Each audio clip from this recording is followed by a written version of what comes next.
match important contre un adversaire qu'on l'a dit, qui est sur une bonne série, qui revient fort. Voilà, comment vous l'abordez pour continuer, j'imagine, la bonne dynamique?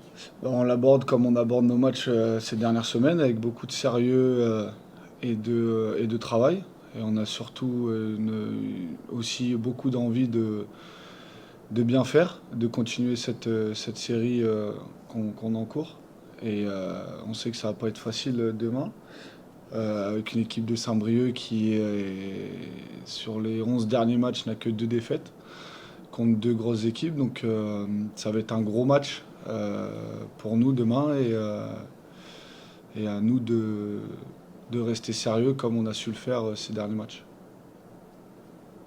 Je me demandais qu'est-ce qui fait que. Quelles sont les petites choses peut-être que vous faites mieux, justement, et qui fait que ça va mieux depuis plusieurs matchs, justement? Moi, je dirais qu'on est plus compact. On est une équipe plus solide qui travaille beaucoup plus ensemble et c'est ce qui nous permet de rapporter des résultats aujourd'hui. On vous a vu aussi capable de réagir, de revenir au score, même après avoir été mené. Est-ce que tu sens que mentalement il y a quelque chose aussi qui a changé en vous parce que vous avez plus, vous arrivez à garder confiance malgré le fait d'être mené? Bah, réussir à garder confiance, oui. Après, on sait qu'on a le potentiel offensif pour faire des choses extraordinaires. On l'a eu cette saison. Après, oui, je trouve aussi que renverser ces tendances ces derniers temps, c'est quelque chose qu'on n'avait pas trop vu cette saison. Et c'est vrai que c'est important de le souligner, de savoir aussi le mettre en avant parce que c'est revenir dans un match et passer devant, c'est pas anodin. Donc mentalement, c'est sûr qu'on a su dégager une grande force. Oui. Bon, on parlait avec le coach des changements en défense. Il y en a souvent, parce qu'il y a eu beaucoup de suspensions, beaucoup de blessures, il y en a encore.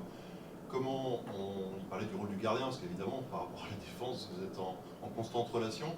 Comment on vit ça en tant que gardien, justement, de voir il disait le coach, il y a déjà 12 charnières différentes depuis qu'il est là, ça change constamment. Comment on s'adapte en tant que gardien? Parce que c'est des automatismes, c'est se parler beaucoup, c'est s'adapter aux qualités des uns et des autres à chaque match. Comment Bah, moi, j'ai la chance d'avoir des défenseurs avec qui je communique beaucoup.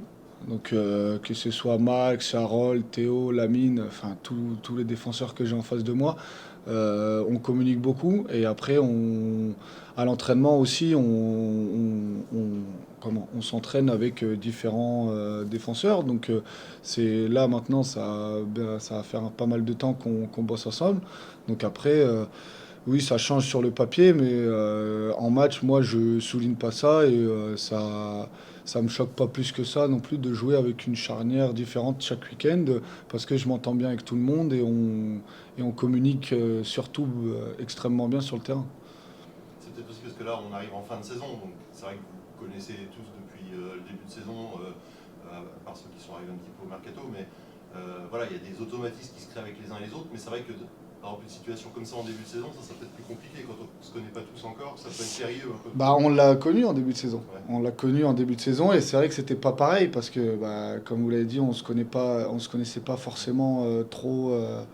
Parce qu'on est de jouer ensemble, mais là, oui, on arrive en fin de saison, donc on connaît beaucoup plus les mecs, donc c'est plus facile de jouer là qu'en début de saison quand on change de charnière tous les week-ends. Oui.